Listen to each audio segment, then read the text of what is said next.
J'espère que vous allez tous bien par la grâce de Dieu. Le Père de notre Seigneur Jésus-Christ de Nazareth, je te remets ces moments. Prends contrôle, Seigneur. Ouvre les cœurs des gens, Seigneur Père, et que ta parole pénètre dans leur cœur afin qu'elle porte des fruits. L'Éternel des armées, au nom du Seigneur Jésus de Nazareth, que ton Esprit Saint prenne contrôle. Amen. Mes frères et sœurs dans le Seigneur, cherche ton miracle, cherche ta guérison, cherche ta délivrance. Nous allons lire une parole. Allons dans Marc 9 à partir du verset 14. Marc chapitre 9 à partir du verset 14. Je lis la parole de Dieu. Lorsqu'ils furent arrivés près des disciples, ils virent autour d'eux une grande foule et des scribes qui discutaient avec eux. Dès que la foule vit Jésus, elle fut surprise et accourut pour le saluer. Il leur demanda: sur quoi discutez-vous avec eux? Et un homme de la foule lui répondit: Maître, j'ai amené auprès de toi mon fils qui est possédé d'un esprit muet. En quelque lieu qu'il le saisisse, il le jette par terre, l'enfant écume, grince des dents et devient tout raide. J'ai prié tes disciples de chasser l'esprit et ils n'ont pas pu. Race incrédule, leur dit Jésus. Jusqu'à quand serai-je avec vous? Jusqu'à quand vous supporterai-je? Jusqu'à quand vous supporterai-je? Amenez-le moi. On le lui amena. Et aussitôt que l'enfant vit Jésus, l'esprit l'agita avec violence. Il tomba par terre et se roulait en écumant. Jésus demanda au Père: combien y a-t-il de temps que cela lui arrive? Depuis son enfance, répondit-il. Et souvent l'esprit l'a jeté dans le feu et dans l'eau pour le faire périr. Mais si tu peux quelque chose, viens à notre secours, aie compassion de nous. Jésus lui dit: si tu peux, tout est possible à celui qui croit. Aussitôt le père de l'enfant s'écria: je crois, viens au secours de mon incrédulité. Jésus, voyant accourir la foule, menaça l'esprit impur et lui dit: l'esprit muet et sourd, je te l'ordonne, sors de cet enfant et n'y rentre plus. Et il sortit en poussant des cris et en l'agitant avec une grande violence. L'enfant devint comme mort, de sorte que plusieurs disaient qu'il était mort. Mais Jésus, plusieurs personnes aujourd'hui se posent ce genre de questions. Seigneur Jésus de Nazareth, si tu peux faire quelque chose. Seigneur Jésus de Nazareth, si tu peux, délivre-moi. Seigneur Jésus de Nazareth, si tu peux, fais ceci ou fais cela pour moi. Ce père de l'enfant a posé la même question que plusieurs chrétiens aujourd'hui se posent. Tu veux une délivrance, tu veux ta guérison, mais tu poses des questions au Seigneur Jésus de Nazareth, le grand maître des cieux. Mes bien-aimés, mes frères et sœurs en Christ, reviens à la parole de Dieu. Je t'encourage fortement à avoir foi en Dieu. Je t'encourage fortement à respecter la parole de Dieu. Ce Père, il a vu de ses yeux les disciples du Seigneur Jésus de Nazareth essayer, prier, fatiguer, mais le démon n'est pas sorti de l'enfant. Maintenant, le maître, le Seigneur Jésus de Nazareth est venu. Il dit au maître, à partir de verset 21.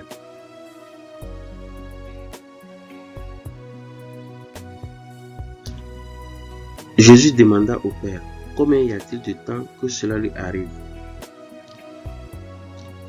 Et souvent, le maître dit, le père dit, depuis son enfance, répondit-il. Et souvent, l'esprit l'a jeté dans le feu et dans l'eau pour le faire périr. Mais si tu peux quelque chose, tu amènes. D'abord, tu prends ton enfant de la maison. Tu veux l'amener maintenant pour qu'il soit délivré, pour qu'il soit guéri, touché. Tu entends un miracle, mais déjà tu as des doutes dans ton cœur, mon bien-aimé en Christ. Plusieurs chrétiens ont ce problème actuellement. Tu es malade, tu es souffrant, mais tu as encore des doutes. Tu te dis que cette maladie, Dieu ne peut pas guérir. Mon bien-aimé en Christ, le père de l'enfant a pris son enfant pour amener, pour que Jésus-Christ de Nazareth prie pour l'enfant et que l'enfant soit délivré. Mais de la maison, je pense certainement qu'il avait foi en Dieu, mais il avait toujours des doutes. Parce que s'il n'avait pas foi, il n'allait pas prendre son fils pour l'amener auprès de Jésus. Jésus n'étant pas là, ses disciples ont essayé, mais cela n'a pas fonctionné. Maintenant, le maître des cieux vient et le Père demande à notre Seigneur Jésus Nazareth, si tu peux quelque chose, viens à notre secours, aie compassion de nous. Mais la question du Seigneur Jésus Nazareth, si tu peux, tout est possible à celui qui croit, mon bien-aimé en Christ. Et le verset 4 dit quoi? Aussitôt le père de l'enfant s'écria, je crois, viens au secours de mon incrédulité.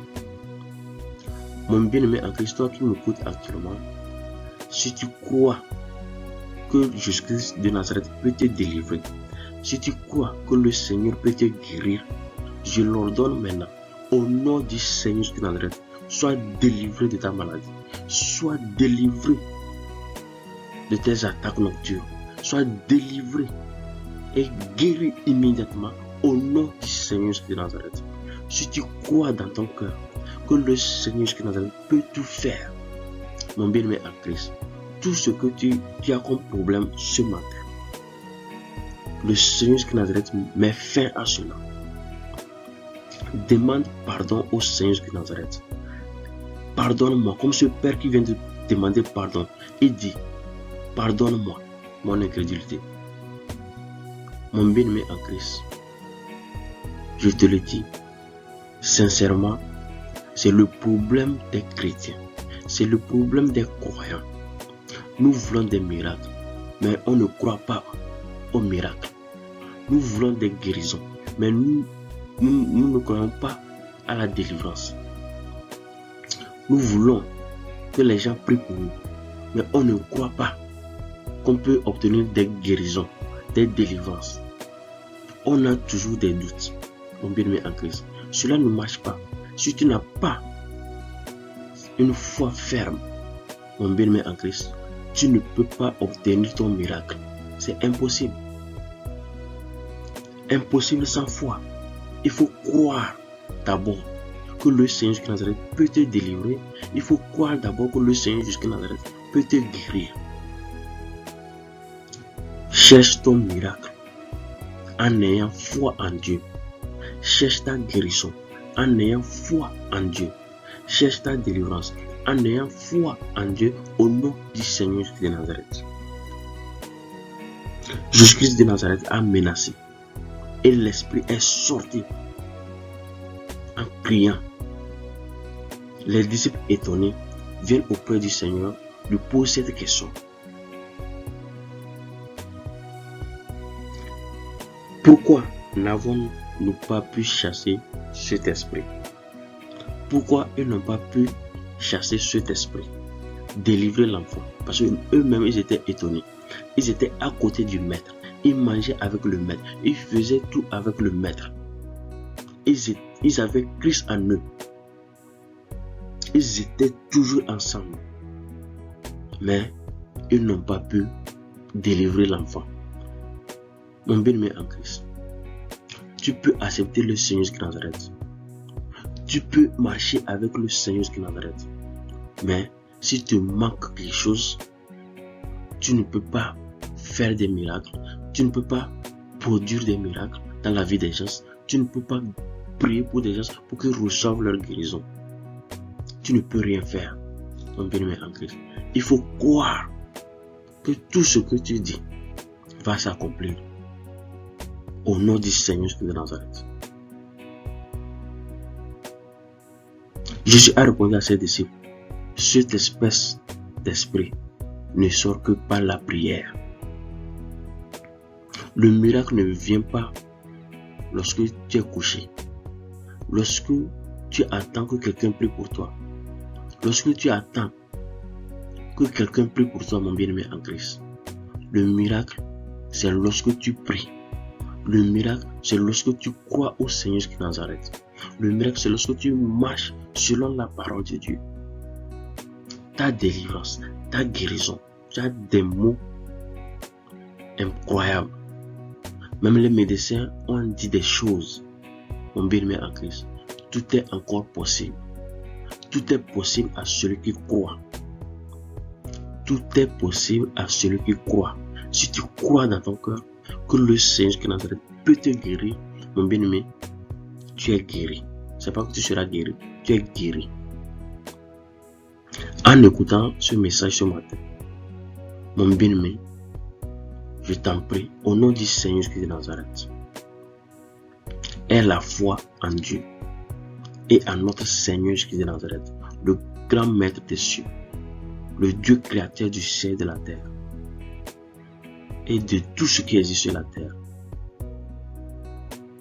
Mon bien-aimé, nous allons lire encore une parole. Allons dans Marc 11. Marc 11, à partir du verset 22.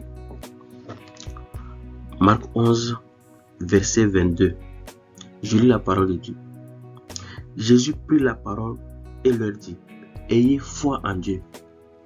Premièrement, c'est le secret pour obtenir la guérison.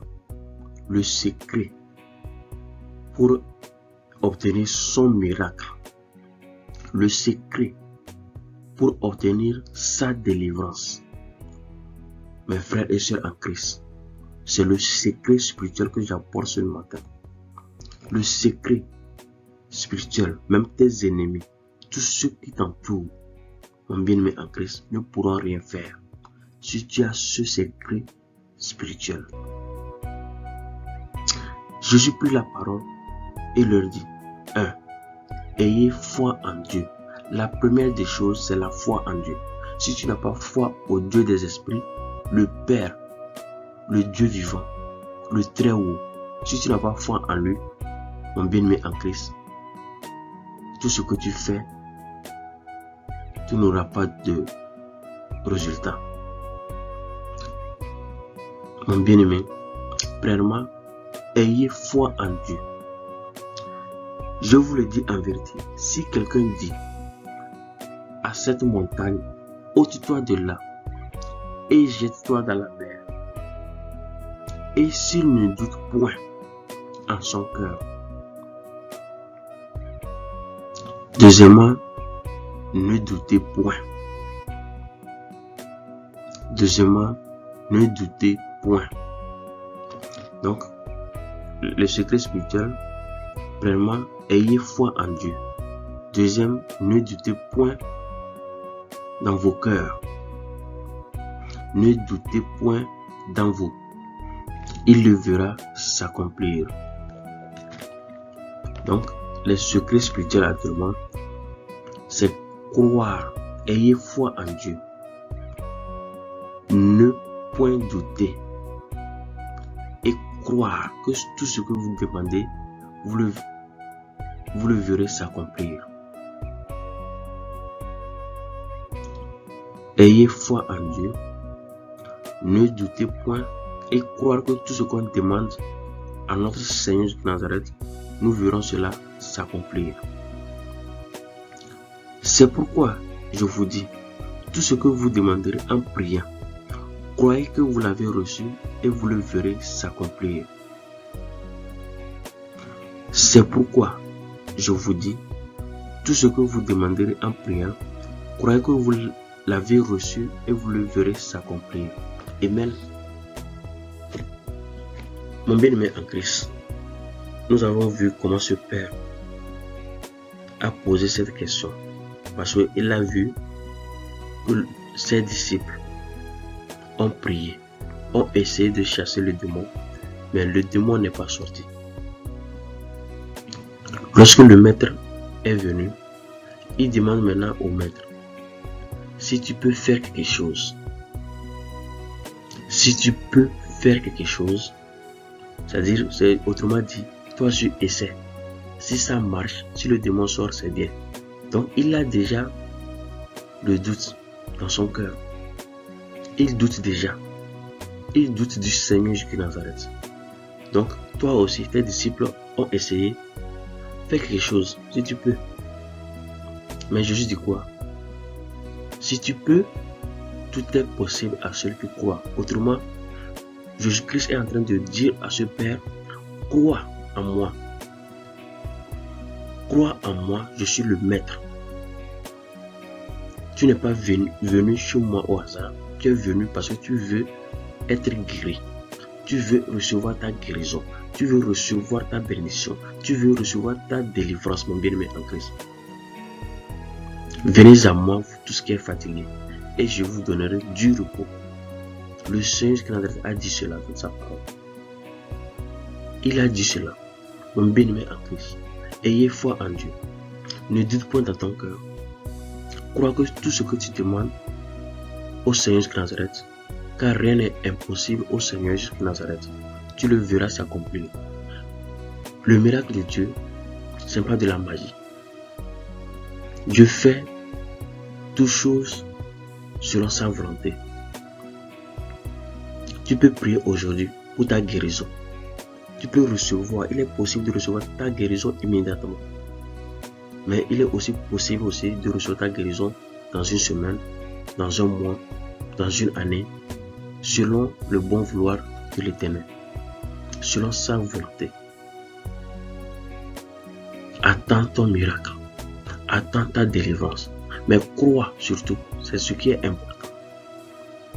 Le Père, lorsque Jésus-Christ lui a dit, si tu peux, tout est possible à ceux qui croient, il a en même temps demandé pardon au Seigneur. Parce qu'il sait qu'il s'est mal comporté. Aujourd'hui, mon bien-aimé en Christ, croire,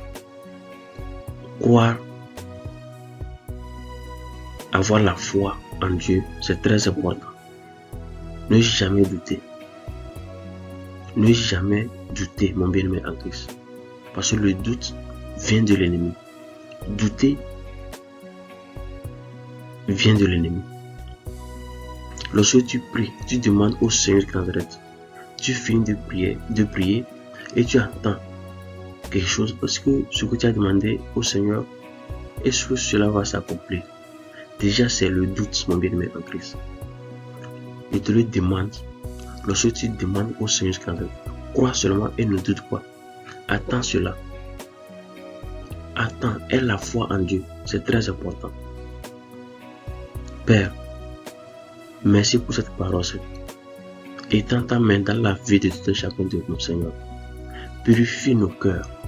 Guéris les malades, Seigneur. Que chacun trouve son miracle en ayant foi en toi, le Père des esprits. Au nom du Seigneur de Nazareth, Père, je prie maintenant, Seigneur Père, que toutes ces familles réunies soient touchées au nom du Seigneur de Nazareth. Père, je prie, mon Dieu puissant, que tu nous enseignes ta parole, Seigneur, car ta parole est la vérité. Père, guéris-nous, Seigneur Père. Transforme nos vies, Seigneur Père. Délivre-nous des souillures du monde, Seigneur Père. Et que ta main puissante, Seigneur Père, qui a forcé Pharaon à libérer ton peuple en Égypte, Seigneur Père, agisse abondamment dans la vie de ton peuple au nom du Seigneur Jésus de Nazareth, Père. L'Éternel des armées, Dieu puissant et grand, Seigneur Père.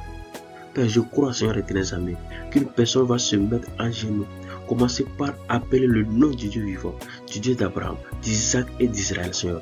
Et que cette personne soit touchée par le Saint-Esprit maintenant. Que le feu du Saint-Esprit l'entoure maintenant, qu'il soit touché, qu'il reçoive sa guérison, qu'il reçoive sa guérison, qu'il reçoive sa guérison, sa délivrance, au nom du Seigneur Jésus de Nazareth, Père. Mon Dieu, mon roi, que cette journée soit bénie, que cette journée soit bénie, au nom du Seigneur Jésus de Nazareth. Partagez cette parole, mes bien-aimés en Christ, que le Seigneur soit toujours avec nous tous. Amen.